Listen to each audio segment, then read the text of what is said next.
Hello नमस्ते सबैजनालाई। आज म तपाईहरुलाई माइक्रोसफ्ट अफिस एक्सेलमा इम्प्लोयीहरुको एटेन्डेन्स सिट कसरी क्रिएट गर्न सकिन्छ त्यसको बारेमा सिकाउनेछु। फर्स्टमा सुरुमा हुन्छ इम्प्लोयी आइडी भनेर। अब यहाँ चाहिँ इम्प्लोयी आइडी, त्यसपछि त्यसको नेम भयो, त्यसपछि अब हाम्रो पोस्ट कुन छ त्यो सबै कुराहरु लेख्नु पर्छ।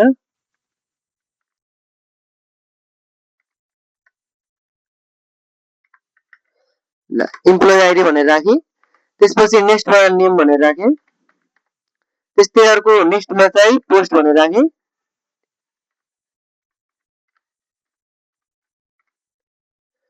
त्यसपछि अब यहाँबाट कुन मन्थको डाटा छ त्यो मन्थको हामी एटेन्डेन्स चाहिँ लेख्छौं। मानौ अहिले अब सपोज अब अगस्त छ भने मानौ मैले 8 राखे, त्यसपछि 01 भनेको अब कम्प्युटरमा डेट लेख्दाखेरि हाम्रो कम्प्युटरमा कुन फर्मेटमा डेट एक्सेप्ट गर्छ त्यही अनुसारले लेख्नु पर्छ। त्यस्तै सुरुमा यहाँ छ अब हाम्रो फर्स्टमा छ अब तपाईको मन्थ, त्यसपछि डे छ, त्यसपछि इयर छ, त्यही अनुसारले यहाँ चाहिँ टाइप गर्नुपर्ने हुन्छ। त्यसपछि अब यहाँबाट हामीले अब के गर्दिनु पर्यो त सिंगल प्लसको साइन आउँछ, यहाँबाट हामीले अब ड्र चाहिँ गर्दिनु पर्यो। जस्ट हामीले अब जतिसम्म हुन्छ त्यति तारिखसम्म हामीले 1 मन्थको डाटा चाहिँ बनाउनु पर्यो, 1 मन्थको डेट चाहिँ लेख्ने यहाँ। ल यति गरिसकेपछि कुनै बेला अब हाम्रो कोलम सानो भएर यसरी हैज पनि आउन सक्छ होला। यसरी हैज आयो भने हामीले यो हेडिङलाई एबीसीडी छ हेडिङ लेखेको, यसलाई चाहिँ अब हामीले सिलेक्ट गर्ने तरिका कि त हामी माउसको लेफ्ट क्लिक गरेर सिलेक्ट गर्नु पर्यो, कि त अर्को तरिका भनेको हामीले यहाँबाट हेडिङमा लेफ्ट क्लिक गर्ने, त्यसपछि शिफ्टलाई थिचिराख्ने र जहाँसम्म सिलेक्ट गर्नु पर्यो लास्टको कोलममा हेडिङमा माथि क्लिक गर्नुपर्छ। जस्तै मानौ मैले हेडिङ एबाट सिलेक्ट गरेर शिफ्टलाई चाहिँ होल्ड गरिराख्ने, त्यसपछि लास्टको हेडिङसम्म शिफ्टलाई थिचेर माउसको लेफ्ट क्लिक गर्नु पर्यो। त्यसपछि जुन पनि हेडिङमा माथि गएर डबल लेफ्ट क्लिक गर्ने, इक्वली रूपमा कोलम पुग्नु हुन्छ आफै। हामीले यहाँबाट हामीले होरिजन्टलबाट हामीले स्क्रोल गर्न पाइन्छ। अब यहाँ चाहिँ सुरुमा अब हामीले के लेख्नु पर्यो त टोटल डेजहरु लेख्नु पर्यो। अब यहाँ चाहिँ मान मैले टोटल डेज,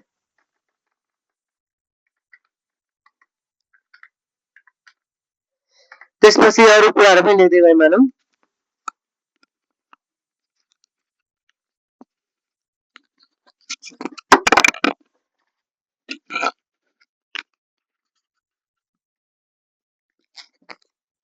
ल अरु पनि टाइप गर्दै गए मैले सबै।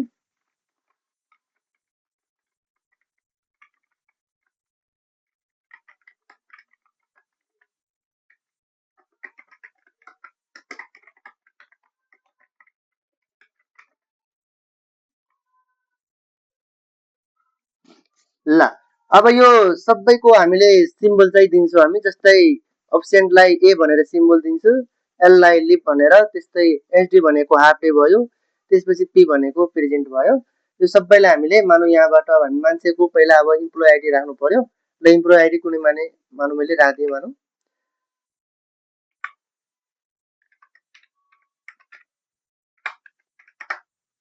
त्यसपछि यहाँबाट नेमहरु पनि लेख्दै जानुपर्छ।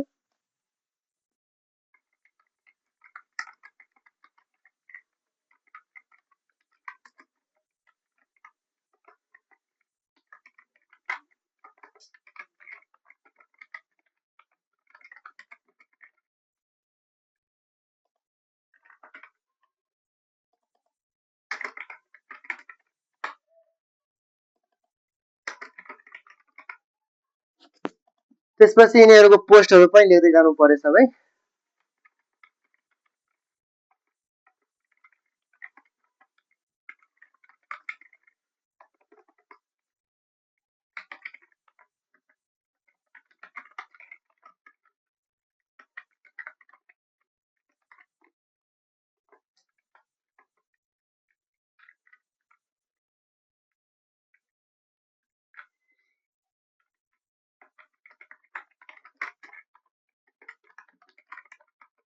त्यसपछि यिनीहरुको एटेन्डेन्स सिट हामीले अब कुन दिन कति तारिखमा अब्सेन्ट भयो, प्रेजेन्ट भयो, सबै कुराहरु लेख्दै जानु पर्यो यहाँबाट।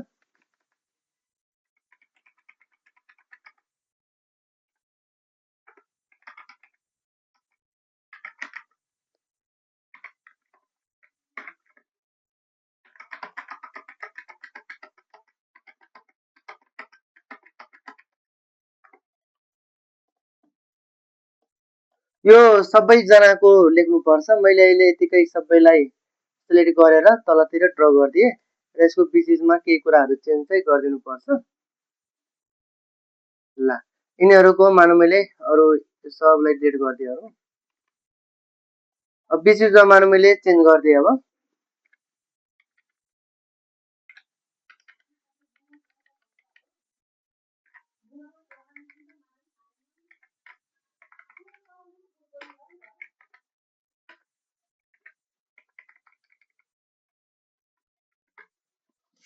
त्यसपछि अब हामीले सुरुमा टोटल डेज भनेर निकाल्नु पर्ने हुन्छ। यो कोलमलाई मैले ठुलो बनाइदिएँ यहाँबाट। अब टोटल डेज निकाल्नको लागि फर्स्टमा फर्मुला भनेको हाम्रो काउन्टा भनेर राख्नुपर्छ। इक्वल टु सुरुमा हामीले के लेख्नु पर्यो त काउन्टा। काउन्टा भन्ने फर्मुला राख्ने। त्यसपछि सुरुमा छ भ्यालु 1 भ्यालु 2। यो भनेको अब हामीले एटेन्डेन्स गरेकोलाई हामीले के गर्नु पर्यो त सिलेक्ट गर्नु पर्यो डेजहरूलाई। जस्तै एटेन्डेन्स गरेको कुन कुन डेजमा कति कति छ एटेन्डेन्स गरेको त्यो सबैले हामीले सिलेक्ट गर्नुपर्छ। जस्तै मैले यहाँबाट काउन्टा लेखेर एटेन्डेन्स हामी 1 तारिकबाट गरेको त्यही भएर यसलाई क्लिक गरेँ। अब कि त हामी माउसबाट लेफ्ट क्लिक गरेर सिलेक्ट गर्नु पर्यो कि त अर्को तरिका एउटालाई क्लिक गर्ने। त्यसपछि यहाँ होरिजेन्टल यो एरोबाट चाहिँ सार्ने र सिफ्टलाई थिची राख्ने। जहाँसम्म सिलेक्ट गर्नु पर्यो लास्टको कोलममा लेफ्ट क्लिक गर्नुपर्छ। जस्तै सिफ्टलाई क्लिक गरेर यहाँ चाहिँ लेफ्ट क्लिक गर्ने।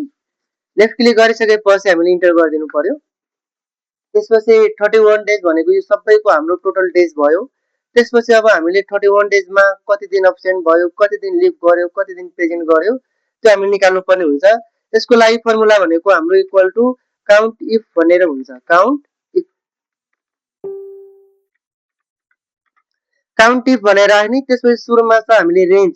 रेन्ज भनेको हामीले कहाँबाट डाटा निकाल्नु पर्यो, एटेन्डेन्स गरेकोबाट डाटा निकाल्नु पर्यो। त्यसपछि रेन्ज पछि कमा छ।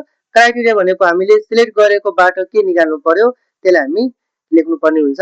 फर्स्टमा सुरुमा चाहिँ रेन्ज। रेन्ज भनेको एटेन्डेन्स गरेकोलाई सिलेक्ट गर्ने भन्नाले मैले एटेन्डेन्स गरेको यहाँदेखि लिएर त्यसपछि सिफ्टलाई थिचेर सिलेक्ट गरेँ। त्यसपछि रेन्ज पछि कोमा छ। क्राइटेरिया भनेको अब हामीले अहिले सिलेक्ट गरेकोबाट के निकाल्नु पर्यो अब्सेन्टको निकाल्नु पर्यो भने हामीले वर्ड लेख्दाखेरि जहिले पनि डबल इन्भर्टेड कमा भित्र लेख्नु पर्छ। यहाँ गएर मैले ए लेखेँ त्यसपछि इन्भर्टेड कमा बन्द गरिदिएँ। त्यसपछि हामीले के गर्नु पर्यो त इन्टर। त्यस्तै अर्को लिभको निकाल्नु पर्यो। फर्मुला सबैमा सेम टु सेम हो। लास्टको मात्रै चेन्ज गर्ने काउन्ट इफ। काउन्ट इफ लेखेर रेन्ज भनेको एटेन्डेन्स गरेको डाटालाई हामीले के गर्नु पर्यो त सिलेक्ट गर्नु पर्यो। त्यसपछि रेन्ज पछि कमा दिने। कमा दिएर क्राइटेरियामा अहिले हामीले लिभलाई एलले डिनोट गरेको एल लेखेर बन्द गर्ने इन्भर्टेड कमा। त्यसपछि इन्टर गरिदिने। फर्मुला सबैमा सेम हो। लास्टको ओन्ली चेन्ज गर्नु पर्यो। यसलाई नि मैले डबल लेफ्ट क्लिक गर्ने, यसलाई सिलेक्ट गर्ने, कन्ट्रोल सी भने कपी इन्टर गरिदिने। यसमा फर्मुला युज गर्नु पर्यो भने डबल लेफ्ट क्लिक गर्ने। यहाँ गएर हामीले के गर्नु पर्यो त कन्ट्रोल भी। लास्टमा हामीले एचडी भने के हो त हाफ डे भयो।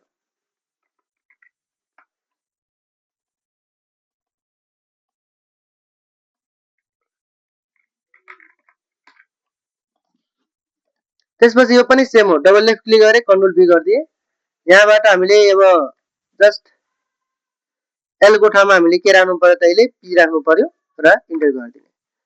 अब यो सबैलाई तलबाट तान्दिने।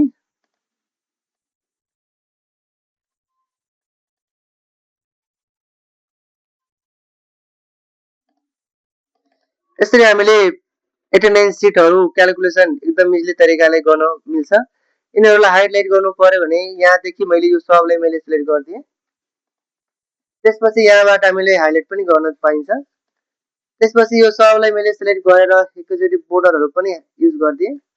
यहाँ बोर्डरमा जाने, त्यसपछि अल बोर्डर यसरी जुम गरेर पनि हेर्न मिल्छ। यो अब हामीले यो ह्याजेस भनेको यो हेडिङलाई हामीले सिलेक्ट गर्ने र सबभन्दा लास्टको कोलममा माथि डबल लेफ्ट क्लिक गर्ने भनेको इक्वल रूपमा अटोमेटिक ठुलो हुन्छ। यिनीहरूलाई पनि मैले हाइलाइट गर्नु पर्यो भने यिनीहरूलाई पनि हाइलाइट चाहिँ नेक्स्ट कलरले अर्कै कलरले पनि हाइलाइट चाहिँ गर्न सकिन्छ। यसरी चाहिँ हामीले एटेन्डेन्स सिटहरू एकदमै इजी तरिकाले गर्न चाहिँ सक्छौँ हामी।